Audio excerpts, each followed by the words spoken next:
Good morning. কেমন আছো সবাই?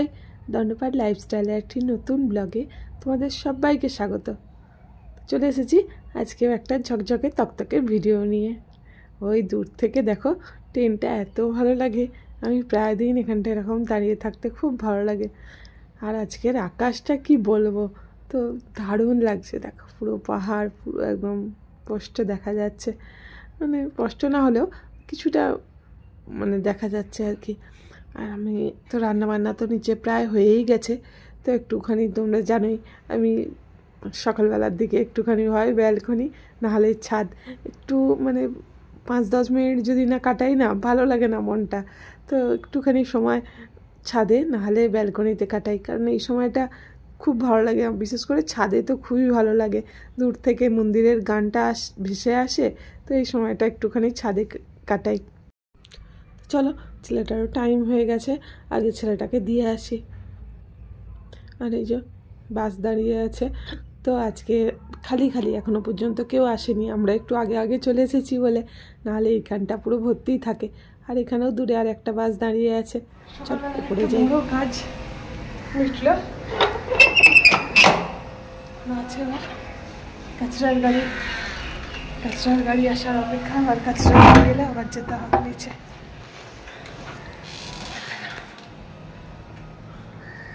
বড় কাজটা মিটেছে। চলো, আজকে তো সকাল সকাল বৃষ্টি এখনো নামেনি, তবে যে কোনো মুহূর্তে নামবে। পুরো অন্ধকার করে এসেছে, যে কোনো মুহূর্তে নামতে পারে।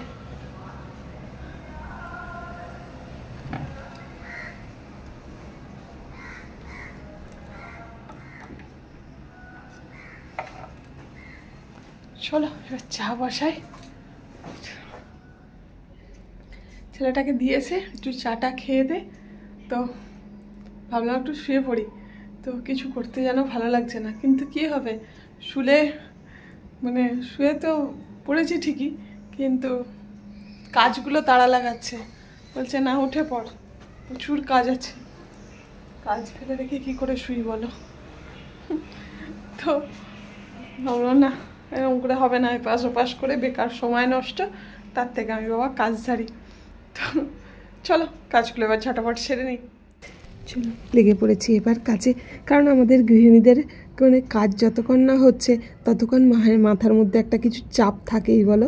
আর এখানে ম্যাট্রেসটা আজকে তুলে দিয়েছি, ম্যাট্রেসটা তো এমন অবস্থা হয়ে আছে, তো ওই জন্য একটু দাঁড় করিয়ে দিলাম। আবার বিকালের দিকে যদি পেতে বসার হয় তখন বসবো, কারণ নিচে তো আরোই রসে রসে না এত ড্যাম্প হয়ে যাচ্ছে, তো ওই জন্য এখন দাঁড় করিয়ে রাখলাম। আর এটা রাখবই বা কোথায়, এমন এই রাখারও অসুবিধা। তো এখন বলি থাক, আর বাইরে যে রোদ্দুর হয়েছে তাও না যে রোদ্দুরে একটু রেখে দেবো। তো কাজ করতে করতে তাও ভাবছি যে ড্রেসটা কী করবো, যেন স্কুল ড্রেসটা নিয়েই বেশি সমস্যা হয়। এই ওয়েদারে না স্কুল ড্রেসটা তো শুকনো হতেই চায় না, তো আর সমস্যাও হয়ে যায় ওই কারণে। তো আজকেও তাই স্কুল ড্রেসটা আছে, ভাবছি কেচেই দিই, যা হয় হবে। হাওয়াতে যতটুকু শুকনো হয় বাকিটা ইস্ত্রি করে দেবো না হলে। তো দুটো স্কুল ড্রেস, কিন্তু তাতেও এরকম ঘুরিয়ে ফিরিয়ে 2 দিন লাগেই ড্রেস শুকনো হতে, জানো। তো প্রতিদিনেরটা তো প্রতিদিন কেচে দিই, ওই কারণের জন্য এবার ভাবলাম না আজকে কেচেই দিই। তো স্নান করে বসে পড়েছি ছেলের একটু পড়া নিয়ে, কারণ ওর স্কুলের ইউনিট টেস্টের রুটিন দিয়েছে, ওইগুলো একটু লিখে রাখতে হবে। আর তোমার P1-এর যে সিলেবাসগুলো ওগুলোও ভাবছি একটা কাগজে লিখে ওর দেয়ালে চিপকে দেবো। আর কি বলো তো, শুধু তো সংসার না, শুধু গৃহিণী হিসাবে নয়, আমার তো আরও একটা পরিচয় আছে, আমি একজন মা। তো সেই হিসাবে ছেলেটাকেও তো একটু টাইম দেওয়া উচিত, কারণ যতই বড় হোক এই সময়টা গার্জেনদেরকে সবসময় ভাবি শক্ত করে হাত ধরে রাখা ভালো। কারণ কি বলতো, এই সময়টাই সবথেকে গুরুত্বপূর্ণ সময় ওদের জীবনের চলার পথে। এই সময়টায় যদি একটু উল্টোপাল্টা হয়ে যায় তাহলে পুরো ওদের পুরো ভবিষ্যৎটাই নষ্ট হয়ে যায়। তো এই কারণে এবার দেখো যতটুকু ডেস্টিনি যা আছে তা তো হবেই, কিন্তু তবুও গার্জেন হিসাবে যতটুকু ধরে রাখার ততটুকুই করার চেষ্টা করি। আর ওই জন্য এগুলো লিখে সব দেয়ালে আটকে দিচ্ছি। আর এই ফোন টোনে এখন তো সব কিছুই এই ফোনে আসে না, এটাই বিরক্তি হয়ে গেছে জানো। সেই করোনার সময় থেকে একই হাল হয়ে আছে, সমস্ত কিছু সেই ফোন মারফত আসে। ওই জন্য আমি ফোন থেকে ওকে সেই আবার ফোন দেখতে হয়, ফোনটা নিতে হয়। ওই কারণের জন্য আমি এই ফোন থেকে নিয়ে এগুলো ভাবছি দেয়ালে চিপকে দেবো। বোর্ড এক্সাম হওয়ার পর ও একবার জেদ ধরেছিল যে মোবাইল কিনবে বলে, কারণ ও এবারে বোর্ডে এক্সাম পাস করার পর দিদি ওকে 10,000 টাকা দিয়েছিল, তো সেই কারণের জন্য খুব বলেছিল, কিন্তু আমি নারাজ। আমি বলি না, আগে এইচএসটা কমপ্লিট করো, কারণ এই সময়টা মোবাইলটা না দেওয়াটাই ঠিক আমি মনে করি, কারণ এই সময় জীবন গড়ার পক্ষে তোমাকে এগিয়ে যেতে হবে, তো ফোন দিয়ে এই টাইমটা নষ্ট করা উচিত নয়। আর সবথেকে কী বলো তো, আমি সবথেকে এটাই মানি যে ছেলের সবসময় চাইলেই সেই চাহিদাটা পূরণ করা উচিত না, কারণ কষ্টটা বুঝুক, ছেলে যেহেতু তাকে কষ্টটা বুঝেই চলতে হবে, কারণ সবসময় পাওয়াটা জিনিসটা না পেতে পেতে একসময় সে কষ্ট করে পাওয়াটার মূল্যটা বুঝতে পারবে না, তাই তাকে সবসময় কষ্টটা, এখন তো সব ছেলেরাই সুখেই মানুষ, তো কষ্টটা তো বোঝে না, সেই কারণের জন্য যতটুকু গার্জেন হিসাবে করার ততটুকুই করি, মানে চাইলেই যে সঙ্গে সঙ্গে দেয়াটা আমার ঠিক পছন্দ নয়। আর বুঝতেও হবে যে আর এই বয়সটা ওরা ঠিক ভালো মন্দটা বিচার করতেও পারবে না, তাই আমাদের গার্জেনদেরকেই শক্ত হয়ে ভালো মন্দটা দেখতে হবে, কারণ এখন হয়তো ওদের খারাপ লাগবে, কিন্তু কিছু বছর পর তখন বুঝতে পারবে এই অবস্থাটায় যে না, একদিন আমার গার্জেনরাই ঠিক ছিল। চলো, অনেক কাজকর্ম হলো গার্জেন হিসাবে, এবার সংসারটাকেও সামলাতে হবে, তো সংসারের এবার দিকটা দেখতে হবে। রান্নাবান্না তো সকালে হয়েই গেছে, তবু আজকে টিউশন আছে, বাইরে টিউশনে নিয়ে যেতে হবে, সেই জন্য একটু চিকেন ছিল, মানে বোনলেস পিসগুলো, ওইগুলো ভাবছি একটু কষে রেখে দেবো, আর ছেলেটার জন্য এসে কি খাবে তার জন্য একটু কিছু বানাতে হবে, কারণ বাবুর তো ওর একটু স্পেশাল বানালে তাহলে এসে তাড়াতাড়ি করে খেয়ে নেবে, আর নাহলে তো খাবেও না, আর আজকে টিউশন যাবে, দেরিও হবে, তো ওই কারণের জন্য দেখা যাক। চলো কিচেনে যাই, এবার কিচেনটা আবার সামলাই।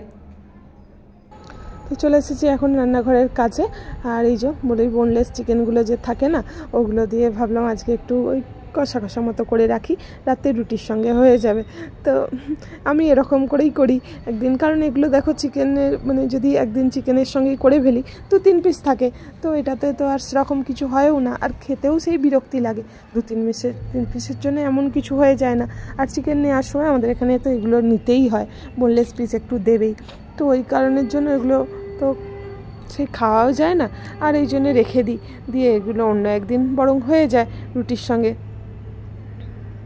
তো এরকম করে রাখলে খারাপ হয় না কিন্তু। আর যদি একদিন মনে হলেও চিলি চিকেনও করি, কিন্তু সেটা কম, এই কষেই রাখি বেশি। আর আমাদের গৃহিণীদেরকে এইভাবেই তো চলতে হয় বলো, বুদ্ধি করে সংসারটাকে কিভাবে কি করলে ঠিক হয় না হয়, সারা দিন তো আমরা শুধু এই কাজেই লেগে থাকি, তো এইভাবেই চলে। আমার ছেলেটা স্কুল থেকে চলে আসার টাইমও হয়ে গেল, তো আবার এসে কি খাবে সেইটার দিকটাও দেখতে হবে, তো আর একটু ভারী কিছু খাবারই দিতে হবে, কারণ কি বলো তো, আবার তো বিকালে টিউশন আছে, তো ওই জন্য ভাবছি মানে একটু কিছু বানিয়ে রাখবো, ভারী কিছু একটু বানিয়ে রাখলে তাহলে পেটটাও ভরা থাকে, আর একটু যদি মনের মতো হয়ে যায় তো বাস, গুঁগা আর করার মতো টাইম পাবে না, তো ভাবছি একটু কি বানানো যায়, আমি এটা কষতে সেটাইতেই ভাবছি। চলো, কথা বলতে বলতে আমার চিকেনটা রেডি হয়েই গেছে, তো এবার এটা নাড়িয়ে রেখে আজকে ভাবছি একটু গোলা রুটি বানাই, তো ওই ওটা দিয়ে একটু গোলা রুটি বানিয়ে রাখি, এর আগে কোনো দিন করিনি, তো দেখা যাক, মনে হচ্ছে ছেলেটার পছন্দ হয়েই যাবে, তো ওই জন্য একটু গোলা রুটি বানাবো ভাবছি। আর এই গোলা রুটিটা আগে ছোটোবেলায় খুব হতো যেন, বাড়িতে এসে ঠাকুমার সময় ঠাকুমা খুব ভালোবাসতো, মানে এতটা এরকম ভ্যারাইটিসভাবে হতো না, তখনকার দিনের এই গোলা রুটিটা খুব হতো, মানে শুনে তখন ঠাকুমা তো অসুবিধা হতো, দাঁতে টেসম করে খেতে পারতো না, মাঝে মাঝেই হতো গোলা রুটি, তো এই গোলা রুটিটা মনে করতেই আজকে ওই সেই ছোটোবেলার কথা খুব মনে পড়লো। তো যাই হোক, আটা নিয়ে নিয়েছি, ময়দা চাইলে ময়দারও ইউজ করা যায়, কিন্তু আটাটা যেহেতু স্বাস্থ্যের পক্ষে ভালো, তো সেই জন্য আটাটাই নিয়েছি।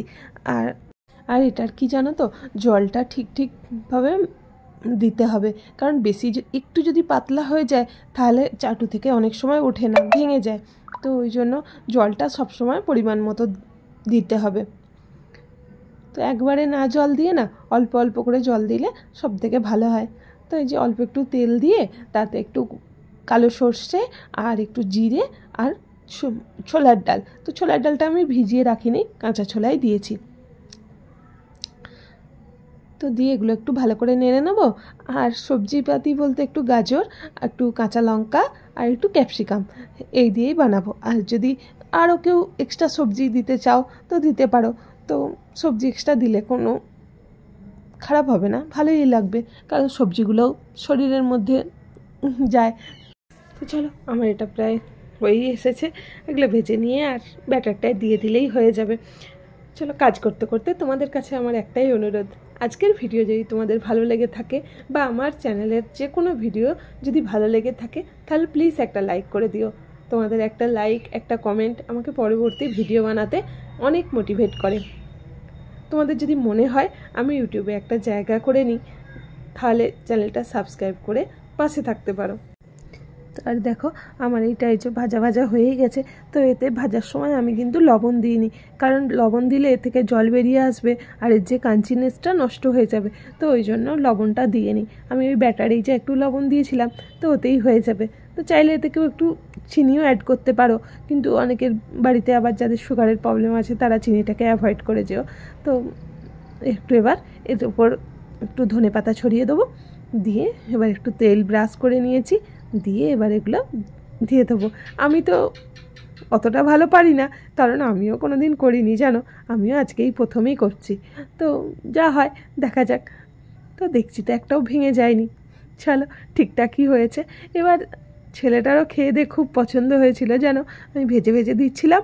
আর ছেলেটারও এসে তো স্কুল থেকে এসে খুব পছন্দ হয়েছে। সস দিয়ে খেতে কিন্তু এটা দারুণ লাগে।